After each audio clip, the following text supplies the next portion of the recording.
감사합니다. 우리 옆에 계신 분과 이렇게 인사합니다. 주님을 더 깊이 사랑합시다. 감사합니다. 원래 이 시간에 굉장히 졸린 오후 시간이라서 주무시는 분들 많은데 찬양도 그렇고 또 이렇게 뭔가 좀 깨어있는 느낌적인 느낌인데 지금부터 이제 졸리기 시작할 것 같긴 합니다. 그러나 주님의 사랑 가운데 그 사랑이 얼마나 큰지 주무시면서 깨닫지 마시고 말씀 들으시면서 함께 나누길 원합니다. 우리가 예전에 요한복음을 배울 때 예수님의 자기 계시에 대해서 배웠어요. 많은 것, 7가지 정도 있는데 대표적으로 나는 생명의 떡이다, 나는 길이요 진리요 생명이다, 나는 빛이다, 이런 것 중에서 요한복음 10장에 보면 나는 선한 목자로 예수님 스스로를 소개하시는데 4절과 5절에는 10장 4절과 5절에는 양들은 그 음성을 듣고 목자가 누군지 안돼요. 그리고 다른 데로 따라가지 않고 목자만 따라갑니다. 그리고 14절과 15절에는 나는 내 양을 알고 양도 나를 알아서 아버지께서 나를 아시고 내가 아버지를 아는 것 같으니 나는 양을 위하여 목숨을 버리노라, 이런 말씀이 있었어요. 기억하실지 모르겠지만 선한 목자 되신 예수님, 양은 그 예수님의 음성을 알고 따라간다. 그렇습니다. 선택받은 양들은요, 주님이 선한 목자임을 알기 때문에 그 목자가 삭군이 아님을 알아서 그 목자가 끝내는 나를 위해 목숨을 버릴 것까지 알기에 그 목자가 어디로 인도하든지 따라가는 것이 바로 양인 줄 믿습니다. 여러분들 양인 줄 믿습니다. 그 음성을 알고 따라가는 것. 그런데 그 중에는 우리가 잘못된 길로 가거나 뭔가 말씀대로 살지 못할 때 뭐가 있죠? 지팡이와 막대기가 있는 거예요.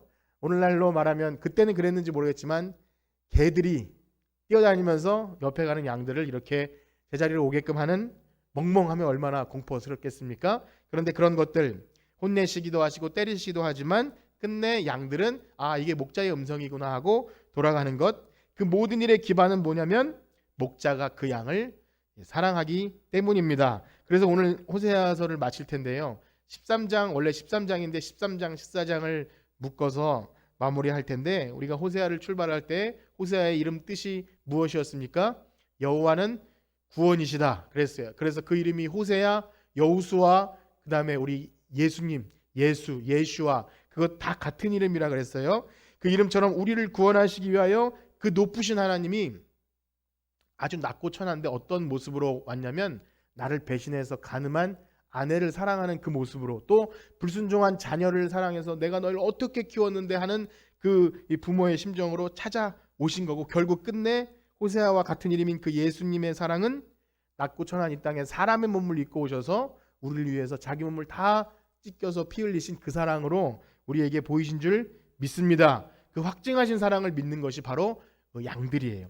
자, 그러므로 오늘 우리가 이 땅에 신자로 생활하면서 살아가는 동안 무엇보다 그 큰 하나님의 사랑을 더 깊이 알아가기를 축복합니다. 우리와 같이 참 가늠한, 우리가 이렇게 생각하면 안 됩니다. 난 그 정도는 아니에요, 저는 그 정도 배신자는 아니에요라가 아니라 가늠한 여인, 불순종한 자녀, 배신하고 나간 집 나간 자식처럼 그렇게 처절한 우리의 모습임에도 불구하고 우리를 사랑하신 하나님, 그 아들을 보내신 예수님, 그 아버지의 사랑을 깨달아서 사랑함으로, 그분을 기쁘게 사랑함으로 섬기시는 여러분들 되시길 축복합니다. 자, 그렇게 오늘 하나님 말씀이 무엇라고 하든지 때로는 우리의 죄악을 들춰내시기도 할 것이고 우리의 민낯을 드러내시고 우리의 교만과 불순종을 드러내셔서 아프게도 하시고, 때리니까 당연히 아프죠. 부모님이 혼내면 일단 잘못한 거 알아도 짜증이 나지 않습니까? 그것처럼 슬프기도 하지만 우리 예상했던 대로의 삶으로 사라지지 않는다 할지라도 주님께서, 그 선하신 주님께서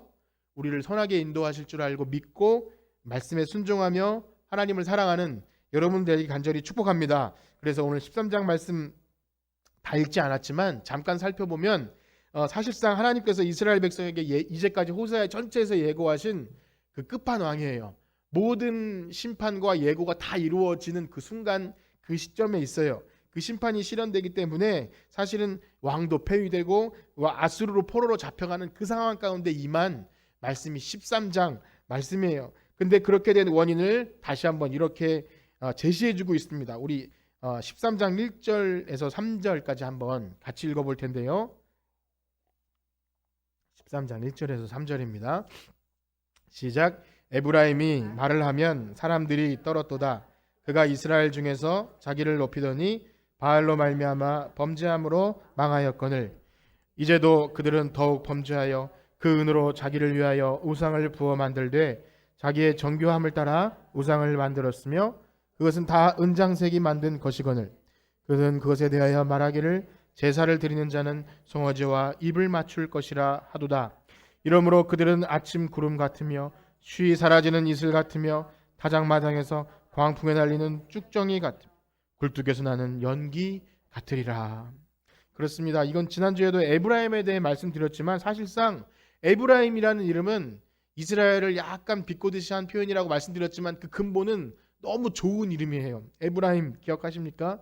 요셉이 애굽에서 낳은 그 첫째가 므낫세, 그 다음에 에브라임인데 거기서 우리를 번성케 하셨다 그 뜻이 에브라임이에요. 그래서 여호수아 때 땅 분배를 받을 때 제일 많이 받은 그 민족도 에브라임 민족이에요. 거기다가 지금 이스라엘이 북이스라엘과 남유다로 갈렸다 그랬잖아요.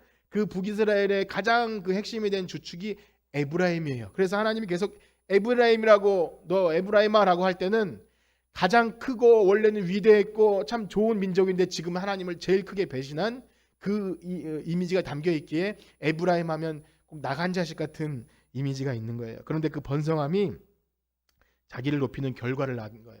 그 처음에 아름답고 놀라웠던 그래서 너무나 풍성했던 그것이 자기를 높이는 즉 교만한 거죠. 하나님 앞에 교만하니까 당연히 그것은 우상 숭배로 이어지고 하나님 없이도 살 수 있어. 이렇게 그런 모습을 보입니다. 결국 3절의 표현대로 아침 구름 같고 쉬 사라지는 이슬. 이제까지 그런 표현들 많이 나왔죠. 아침 쉬 사라지는 이슬처럼 너희가 반짝하고 이내가 사라진다. 타작마당에서 광풍에 날리는 쭉정이. 예, 이제 뭐 추수의 계절에 우리는 뭐 농부는 아니지만 그렇게 막 타작을 해서 바람이 불면은 알곡은 남고 쭉정이 날아가지 않겠습니까? 그것처럼 너무나 그 헛되게 망하게 버릴 것이다. 이 말씀을 보면서 우리는 많은 교훈을 얻게 됩니다. 처음엔 너무나 많이 복받고 주시는 애가 많지만 그 은혜를 망각할 때 처음에 하나님 사랑 때문에 산다고 했지만 나중에 좀 잘 돼요. 그러다가 하나님 은혜를 망각하면 자신을 높입니다. 내 힘으로도 하나님 충분히 살 수 있어요. 저를 간섭하지 마세요. 결국 그것은 우상 숭배를 이루어져요. 우상 숭배가 어디 가서 부처상에 절하고 이런 게 아니라 하나님 말고 다른 것, 내가 우상이 될 수도 있고 자녀나 사랑하는 어떤 대상, 돈과 어떤 무엇이든지 간에 하나님 외에 다른 것은 다 우상인 겁니다. 그래서 그런 결국을 보면서 우리는 늘 겸손함으로 하나님을 경외함으로 섬겨야 할 줄 믿습니다. 그런 것은 정말 어린아이, 예수님이 말씀하신 것처럼 어린아이와 같이 자신을 낮춰야 돼요. 신앙생활 오래 했다 그래도 하나님을 내가 좀 더 알고 뭐 성경도 많이 알고 그런 거 상관없이 늘 어린아이처럼 자신을 낮추지 않으면 그래서 하나님 저는 오늘도 은혜 없이는 살아갈 수 없습니다라는 그런 고백들이 이어지지 않으면 또 우리의 삶의 행위와 그 얼굴 모습들에서 이렇게 가장된 겸손이 아니라 정말 은혜에 있는 사람들은 이 겸손함이 있는 것 같아요. 정말 은혜 없이는 살아갈 수 없기에 그 얼굴에 교만함이나 어떤 좀 화가 나더라도 막 우락부락하는 것들이 그렇게 많이 보이지 않는 것. 우리가 뭐 천사가 아니기 때문에 화날 때는 화낼 수밖에 없지만 그래도 그것이 오래 가지 않고 그래 이거 내가 이게 화난다고 될 일이 아니야. 이렇게 금방 수러드는 그 은혜들 여러분들 가운데 있기를 소원합니다. 여러분 옆에 계시는 분은 어떻습니까? 좀 겸손해 보이십니까? 아니면 교만해 보이십니까? 한번 보세요. 마스크를 써서 잘 안 보이지만 눈빛만 봐도 알 수 있어요. 눈빛만 봐도. 그 겸손함 그러니까 우리가 착해야 됩니다. 뭐 이런 차원이 아니라 은혜 없이는 살아갈 수 없습니다라는 고백이 우리 마음속에 있을 때 그 얼굴에 교만함보다는 그 겸손한 모습들이 있는 거예요. 말과 행실 속에서. 그런데 그것은요.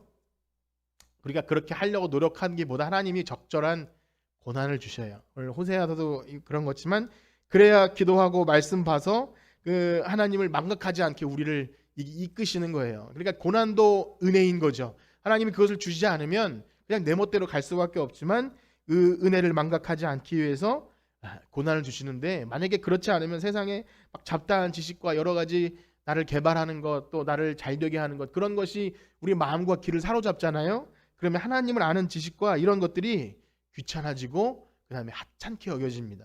마치 이스라엘 백성이 만나가 나중에 하찮아진 것처럼 지금은 하나님 사람이 떡으로만 살 것이 아니요 하나님의 입에서 나오는 말씀으로 살 것이니라는 말씀이 와닿다가 나중엔 떡도 좀 주셔야 하지 않습니까? 떡도 좀 많이 주시고 맛있는 떡도 주시고 이것이 우리의 마음인 거죠. 그래서 여러분 시간을 정하시길 축복합니다.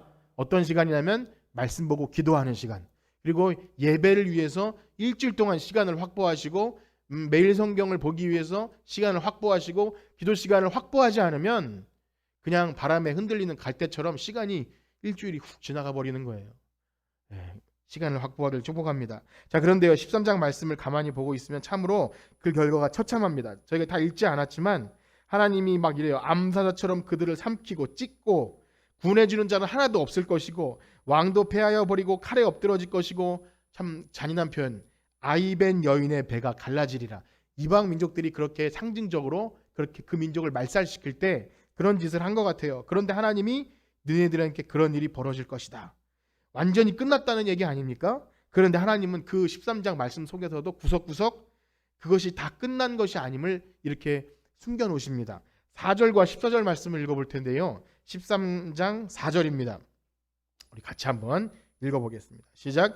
그러나 애굽 땅에 있을 때부터 나는 내 하나님 여호와라. 나밖에 내가 다른 신을 알지 말 것이라. 나 외에는 구원자가 없느니라. 아멘. 14절 말씀입니다. 시작. 내가 그들을 스올의 권세에서 속량하며 사망에서 구속하리니 사망아 내 재앙이 어디 있느냐, 스올아 내 멸망이 어디 있느냐, 뉘우침이 내 눈앞에서. 지금 아까 말씀드린 대로 계속 심판과 마지막 내용을 하시면서도 4절과 14절에 이따 보시겠지만 이거 이제 완전히 회복되는데 하나님은 이제 끝날 때까지 끝난 게 아님을 얘기하는 거예요. 어찌 보면 지금 이 말씀은 다 끝난 민족에게 하나님이 이렇게 말씀하신다 해도 저에게는 별로 그게 의미가 없어요. 나 외에는 구원자가 없다. 지금 우리 망했잖아요. 하나님 지금 우리 포로로 끌려가는 중이고 지금 더 이상 희망이 없는데 무슨 나 외에는 구원자가 없느니라를 지금 말씀하십니까? 라고 불평할 수가 있어요. 그 다음에 여기 스올의 권세에서 속량한, 스올은 뭐 지옥을 상징하고 깊은 어둠, 그러니까 완전 뭐 지옥이라고 생각하시면 돼요. 죽음. 그런데 그것에서 속량하신대요. 아니 죽으면 끝인데 무슨 우리를 속량하십니까? 구원하십니까? 그런데 무슨 말씀이죠? 끝날 때까지 끝난 게 아니라는 거예요. 하나님은 사람이 아니시기에 사람이 생각하는 방법대로 하시는 게 아니라 전혀 예측하지 못한 방법대로 자기 백성을 인도하시는 줄 믿습니다. 우리는 그것을 알아야 돼요. 우리의 생각과 계획대로 하나님이 우리를 잘 되게 하시려나? 이렇게 되면 하나님이 우리를 망하게 하시려나? 이렇게 세상적인 관점이 아니라 하나님이 우리에게 꼭 필요한 방법대로 인도하시는 거예요. 그래서 특별히 14절에 우리가 본 대로 사망아 내 재앙이 어디느냐, 스올아 내 멸망이 어디느냐, 이 말씀은 풀어서 말씀드리면 이거예요. 사망아, 죽음아, 한번 올 테면 와봐라. 네가 뭐 힘이 있냐? 이렇게 외치는 거예요. 죽음아 어디 와봐라. 그래서 사람에게 있어서 죽음이 가장 두려운 것이라면 그 죽음조차도 겁낼 것이 없는 그러한 힘을 주신다는 거예요. 그래서 우리가 이 말씀을, 이게 우리가 신약 성경을 좀 많이 읽으신 분은 어디서 본 말씀이라는 것을 알 수 있어요. 어디냐면 바울의 서신 중에서 이 고린도전서에 보면 우리가 부활장으로 익히 알고 있는 그 고린도 전서의 말씀 보면 이 호세의 말씀을 이렇게 비슷하게 인용해서 바울이 쓰게 되는 것을 보는데 우리 그 부분을 한번 읽어볼까요? 고린도전서 15장 55절에서 58절인데요. 우리 한번 교독해 보도록 하겠습니다. 마이크 가지신 분들하고 제가 55절부터 58절까지 제가 먼저 읽겠습니다. 사망아 너의 승리가 어디 있느냐, 사망아 내가 쏘는 것이 어디 있느냐. 우리 주 예수 그리스도로 말미암아 우리에게 승리를 주신 하나님께 감사하노니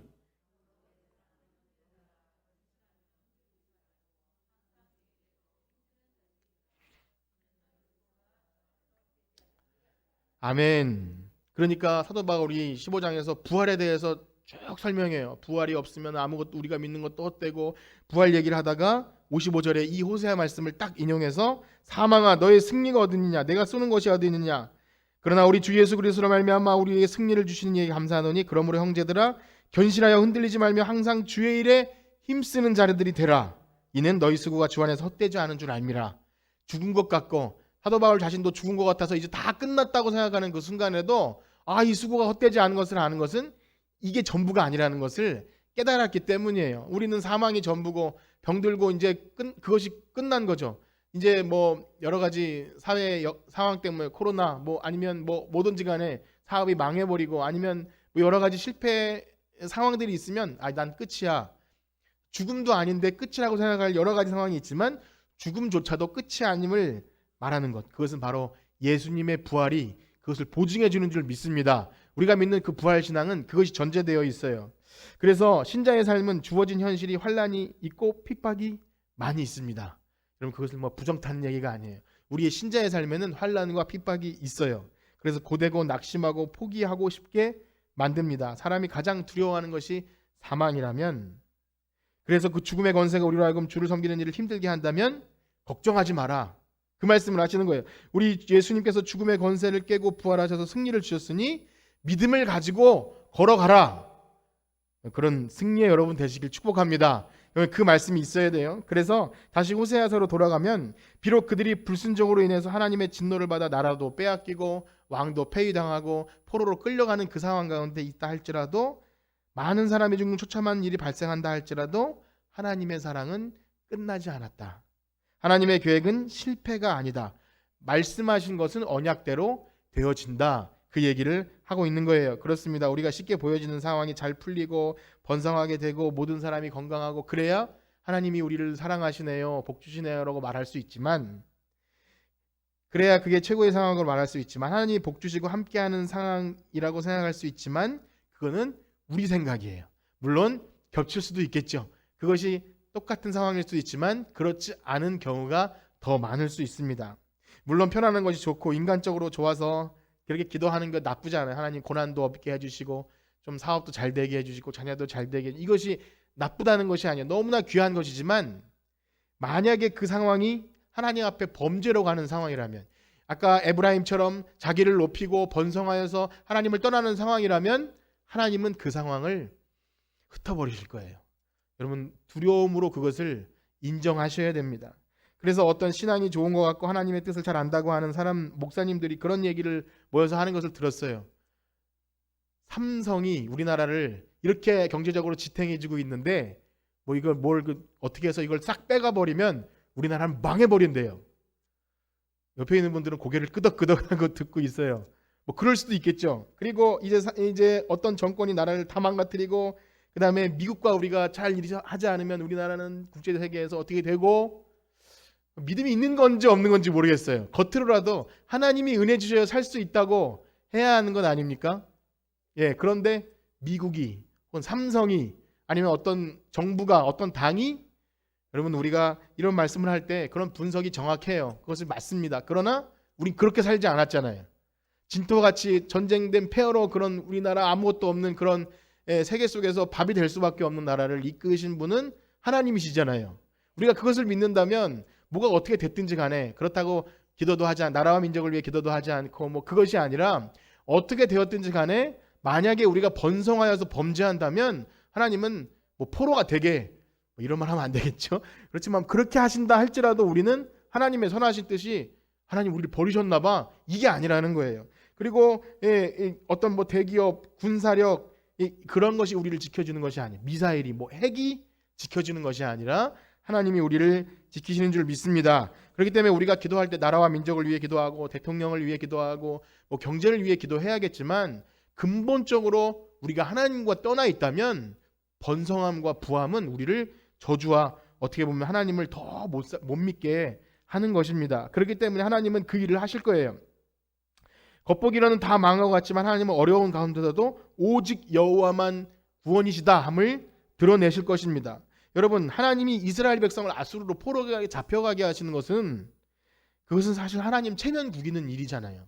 하나님이 애굽에서 막 그 홍해를 갈라서 탈출시켜서 내 약속한 땅을 주고 다윗 왕 시대에 그렇게 번성한 왕국을 건설하셨으면 하나님 말을 좀 안 들어도 겉에 있는 민족들이 그랬거든요.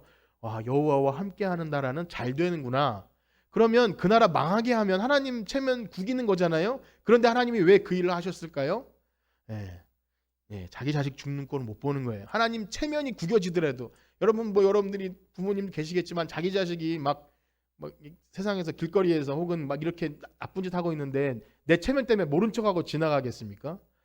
막 진상이라는 소리를 들어도 그 자리에서 그 자식을 구해내 와야 되는 거 아닙니까? 하나님은 자기 체면을 구겨서라도 그 민족을 아수르의 포로로 잡혀가게 하신 거예요. 아수르가 좋아서 그런 것이 아니라 자기 백성을 그렇게 하셨다는 거죠.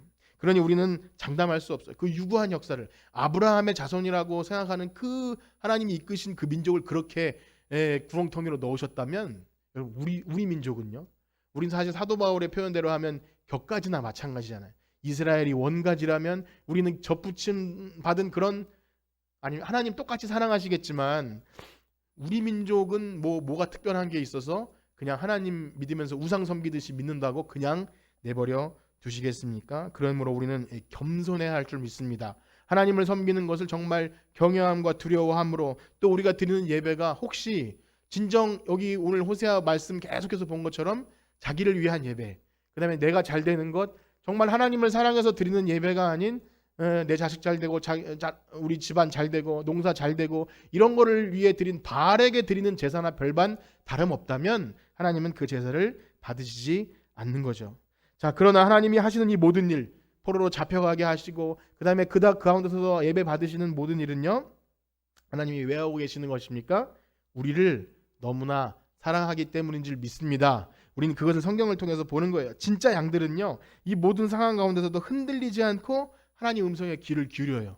이스라엘 민족 중에서 죽은 사람도 있겠고 광야에서도 이렇게 멸망당한 사람이 있겠지만 진짜 하나님 백성은 그 가운데서도 하나님 살아계시구나, 그것을 보는 거예요. 그래서 우리를 어떻게 인도하시든지 그분의 일하심을 선하시다고 찬양하는 사람들, 바로 여러분들인 줄 믿습니다. 그래서 아까 전에 말씀드린 대로 13장 중간중간 이 복선을 깔아놓았던 그것이 이제 14장에 가면 완전히 아름답게 드러납니다. 우리 14장 1절에서 3절까지 한번 읽어보겠습니다. 시작. 이스라엘아, 내 하나님 여호와께로 돌아오라. 내가 불의함으로 말미암아 엎드러졌느니라. 너는 말씀을 가지고 여호와께 돌아와서 아뢰기를, 모든 불의를 제거하시고 선한 바를 받으소서. 우리가 수송아지를 대신하여 입술의 열매를 주께 드리리이다. 우리가 아수르의 구원을 의지하지 아니하며 말을 타지 아니하며 다시는 우리의 손으로 만든 것을 향하여 너희는 우리의 신이라 하지 아니하오리니 이는 고아가 주로 말미암아 국률을 얻음이니냐 할지니라. 아멘. 지금 이 회복의 선포는 지금 이 불의함으로 엎드러진 상태에 있는 패망에서 포로로 잡혀가 있는 그들에게 이루어진 선포예요. 그러니까 끝이 아니라는 거죠. 아, 이제 포로로 잡혀갔으니까 이제 우리 민족은 하나님 앞에서 끝이구나. 그것이 아니라 그 자리에서 이제는 1절에 보면 이제까지 에브라임이라고 부르다가 뭐라고 부르죠? 이스라엘아. 그러니까 다시 이 야곱 때를 생각하는 거예요. 하나님과 겨루어 이겼던 그 이름을 다시 꺼내시면서 이스라엘아, 내게 돌아와라. 내 하나님 여호와께로 돌아와라 하면서 다시 회복을 선포하시는 것이죠. 특별히 어떻게 돌아오라고 하십니까? 2절에 보면은 너는 말씀을 가지고 여호와께 돌아와라.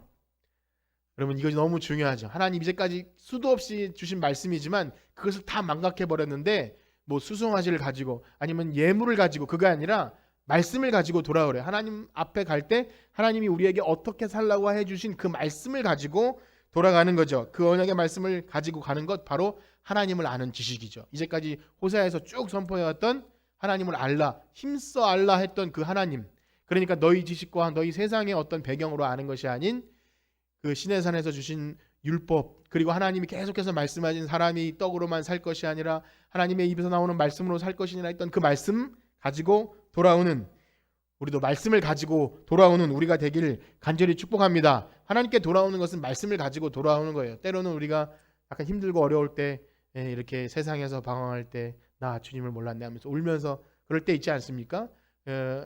그런데 그것이 가끔씩은 그냥 감정에 그칠 때도 있어요. 우리가 교회에서 막 울 때 저분 은혜 받았나 생각할 수 있지만 시어머니가 너무 힘들게 해서도 울 수도 있고요. 여러 가지 부부싸움에서 하다가 찬양하다 울 수도 있어요.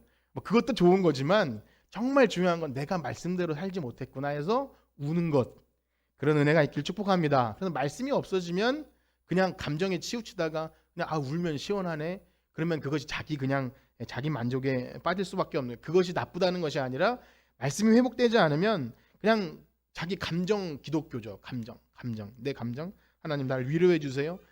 그것도 너무나 귀하지만 그냥 거기까지라면 하나님을 그냥 그렇게 이용하는 거예요. 그래서 하나님은요, 겸손하지 못하고 우상 숨기듯이 하는 그런 하나님이 기뻐하시는 예배가 사라진 우리들에게도 그런 일을 하시는 것. 그렇기 때문에 이스라엘 백성에게 지금 돌아오라고 하는 것, 언약의 말씀을 가지고 돌아오라. 그리고 그렇게 간구하라고 하세요. 모든 불의를 제거하시고 선한 바를 받으소서. 우리가 이제까지 호사에서 쭉 나왔던 거예요. 말씀을 가지고 돌아온다는 것이 그저 그냥 지식적으로 알라는 것이 아니라 우리의 삶의 뭡니까? 삶의 예배를 드리는 거죠.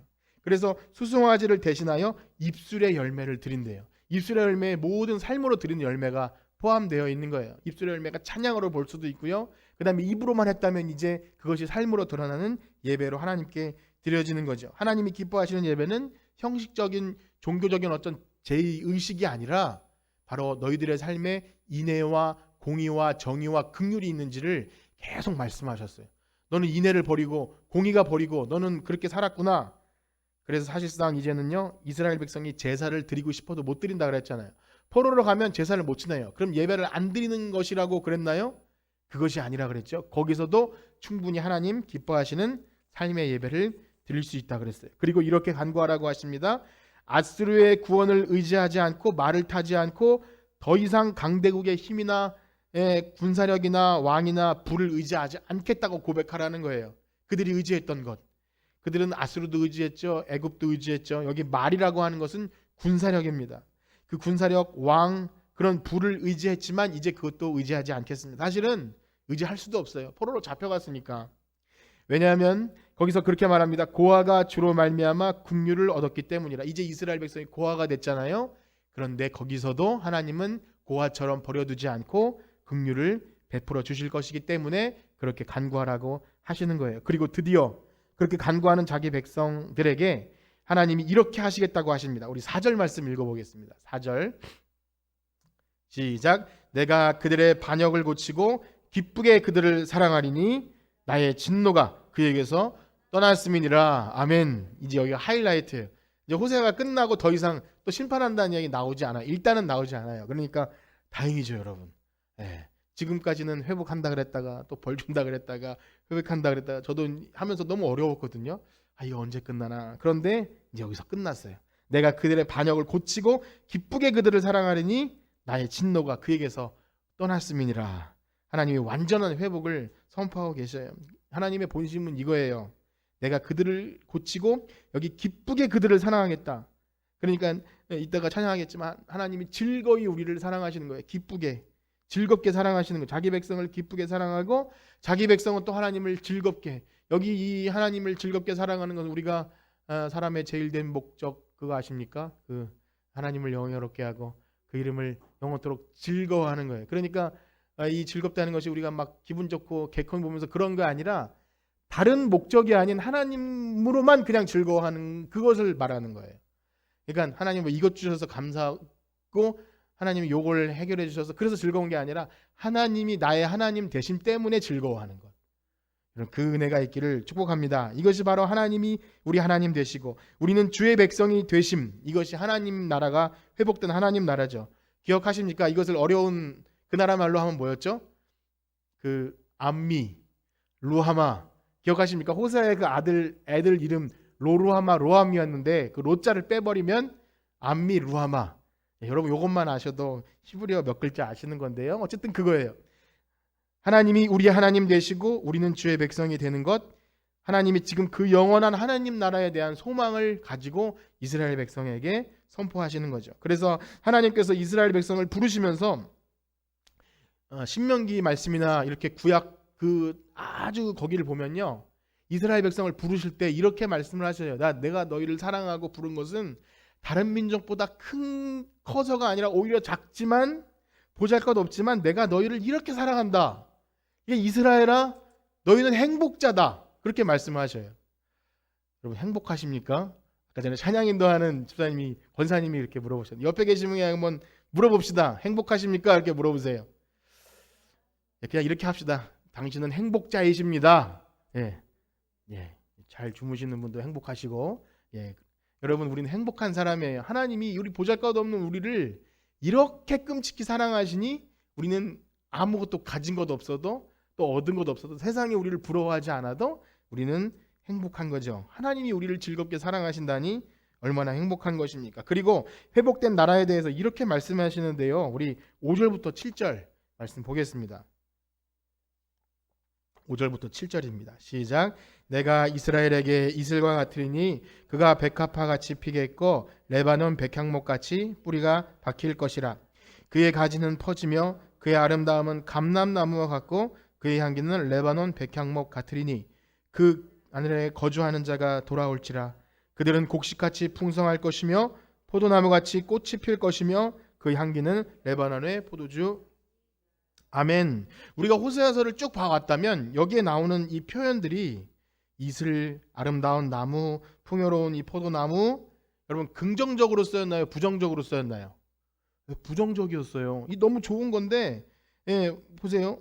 이 달궈진 화덕도 있었죠. 뒤집지 않은 전병. 우리 삶에 너무나 필요한 것들인데 이것이 하나님을 떠났을 때 아주 무서운 저주거리가 된 것처럼 비둘기, 깨어진 그릇, 여기 무성한 포도나무, 그 다음에 우리가 기억하실지 모르겠지만 아주 아름다운 그늘 나무 아래에서 그늘을 좋게 여기면서 거기서 음행하였다 이렇게 나와요.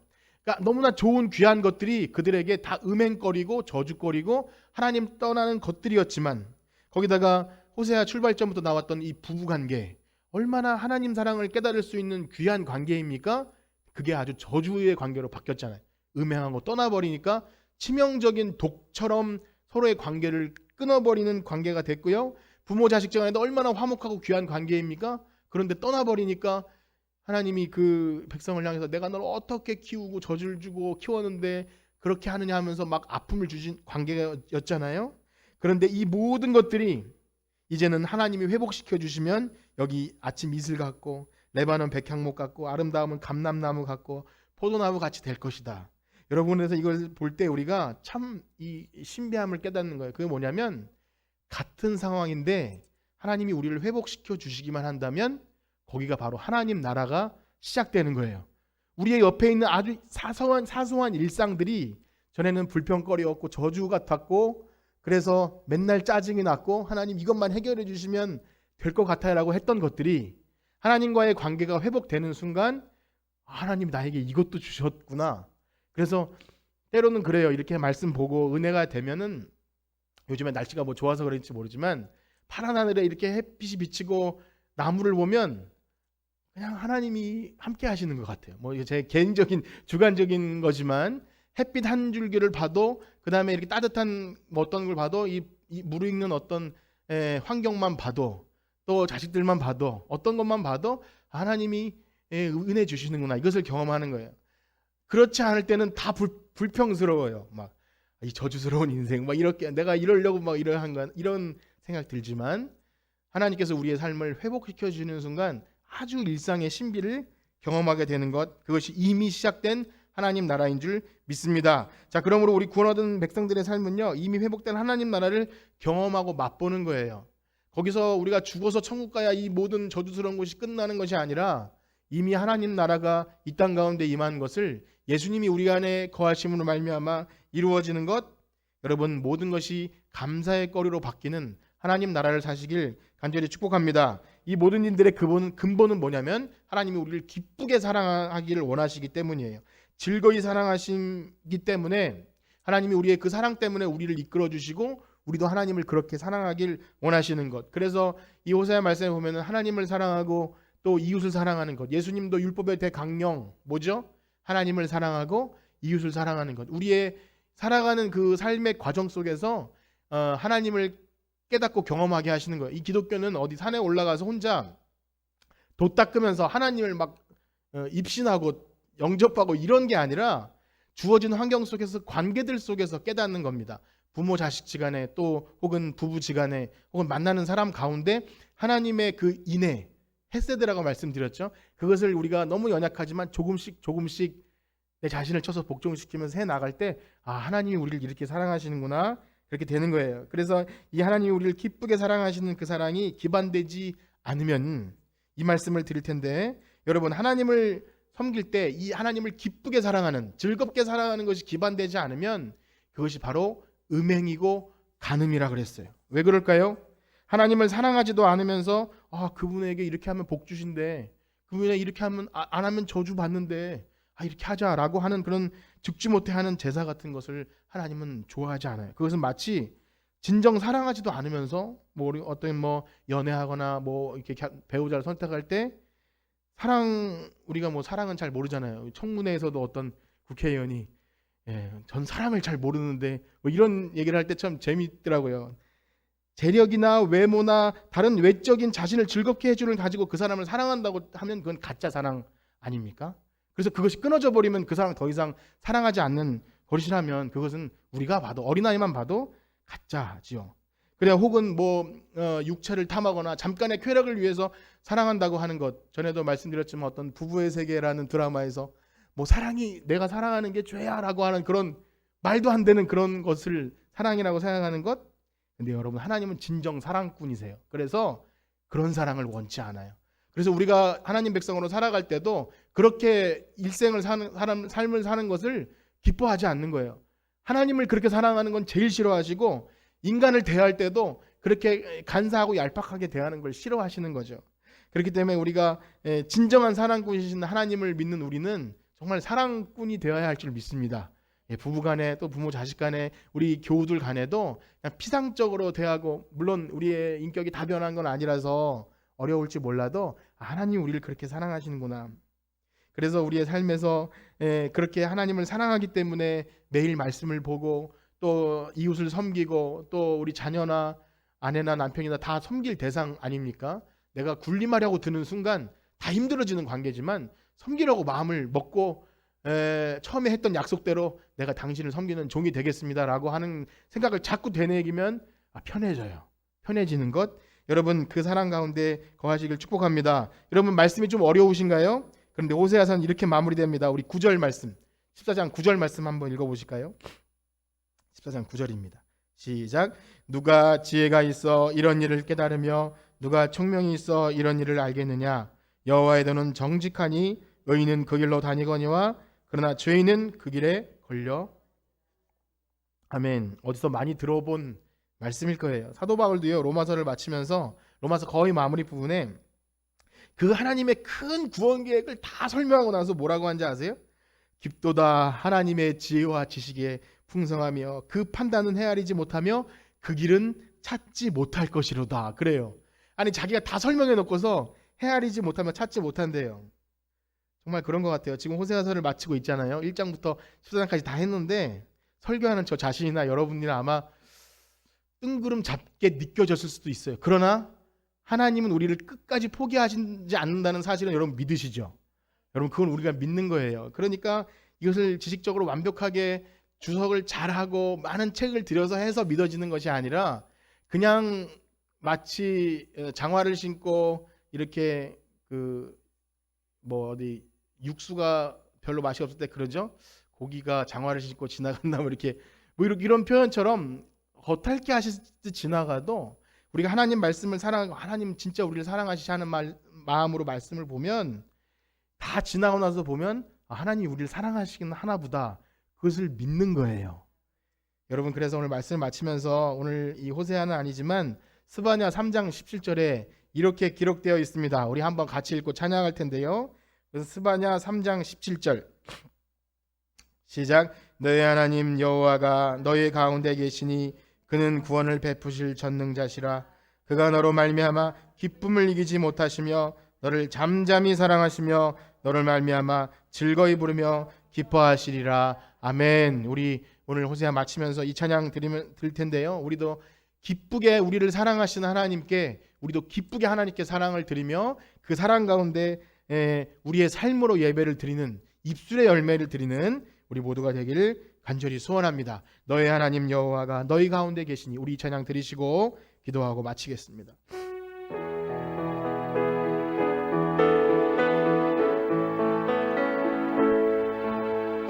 너의 하나님 여호와가 너의 가운데 계시니 너의 가운데 계시니 그는 구원을 베푸실 전능자. 그는 구원을 베푸실 전능자시라.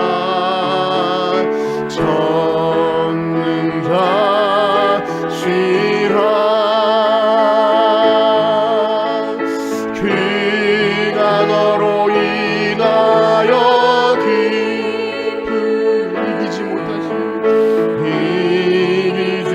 못하시며 너를 잠잠히 사랑하시며 너를 잠잠히 사랑하시며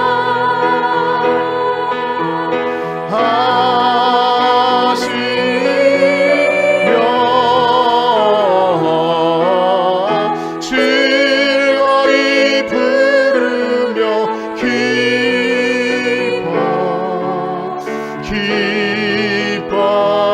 기뻐하시리. 즐거이 부르며 기뻐하시리라. 즐거이 부르며 기뻐하시리라.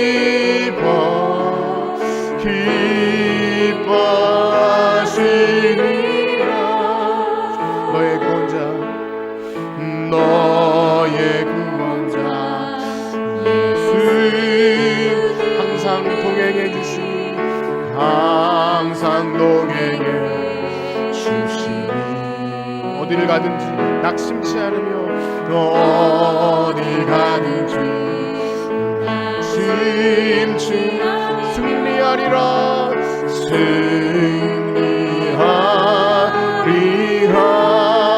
아멘. 그가 너로 인하여 기쁨을 이기지 못하시며 아멘. 너를 잠잠히 사랑하시며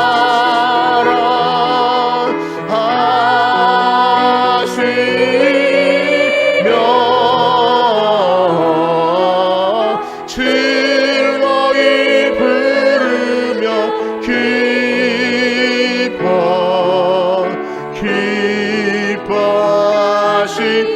즐거이 부르며 기뻐하시리라.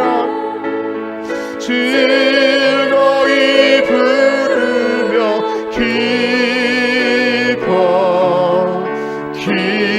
기뻐하시리라. 아멘. 우리 들으신 말씀 기억하며 기도하기 원합니다. 하나님께서 우리를 사랑하시고 놓지 않으시기 때문에 우리가 어디 가든지 혹은 실패의 자리에 있든지 낙심하는 자리에 있든지 너는 여호와께로 돌아오라 하는 말씀을 기억하며 돌아오는 우리가 되길 원합니다. 특별히 하나님이 우리를 즐겁게 기쁘게 사랑하길 원하시는데 우리가 혹시 세상을 즐거워하고 나의 만족을 주는 세상의 물질과 쾌락을 즐거워하는 것은 아닌지 기억하며 하나님 우리도 즐겁게 우리를 사랑하길 원하시는 하나님을 즐거워하며 하나님을 기쁘게 해드릴 수 있는 우리 모두가 되게 하여 주시옵소서. 우리 이런 마음 가지고 주의 이름 성함 부르짖고 기도합니다. 주여 주여 주여. 하나님 감사합니다. 우리를 끝까지 놓지 않으시고 내가 어디 있든지 우리와 동행하시며 나에게 돌아오라 말씀하신 하나님, 너의 교만을 다 내려놓고 세상 의지했던 것 다 내려놓고 돌아오라 말씀하신 하나님, 우리도 그 사랑에 감격하여 오늘도 우리 그 사랑을 이기지 못하여 주님께 돌아갑니다. 하나님 우리를 바라보시며 기쁨을 이기지 못하시고 우리를 잠잠히 사랑하시는 주님, 그 사랑의 음성을 우리가 기억하며 돌아갑니다. 하나님의 양 되어서 목자가 우리를 부르실 때 하나님 우리 그 기억을 되살리며 우리를 너무나 사랑하셔서 우리를 안고 기뻐하시는 하나님 아버지의 사랑을 떠올리게 하여 주시옵소서. 하나님 그 사랑 가운데 잠잠히 거하길 원합니다. 하나님 세상의 환난과 풍파와 우리를 아버지 속이고 넘어뜨리고 유혹하는 모든 것들 다 내어버리고 하나님께 겸손히 나아가길 소원하오니 하나님 오늘도 우리를 받아주시고 우리를 사랑하여 주시고 주님 품에 거하게 하여 주시옵소서. 하나님 우리와 함께 하시는 주님 오늘도 찬양합니다. 한 주간 살아가는 순간순간에도 우리의 일상에서 신비를 경험하게 하시고 우리의 일상에서 감사를 경험하게 하시고 우리의 마음을 회복시키시며 하나님 관계가 회복될 때 모든 관계가 회복되어지며 하나님께 올려드릴 수 있는 삶으로 드려지는 입술의 열매를 드릴 수 있는 우리 모두가 되게 하여 주시옵소서. 주님을 찬양합니다. 주님을 사랑합니다. 주님을 오늘도 역사하여 주실 믿습니다. 하나님 감사합니다. 인도하여 이제는 우리 주 예수 그리스도의 은혜와 하나님의 무한하신 사랑하심과 성령님의 교통하심이 우리를 기쁘게 사랑하길 원하신 하나님을 기쁘게 사랑할 수 있는 성천교회 성도들 머리 위에 이제로부터 영원토록 함께 있을지어다. 아멘.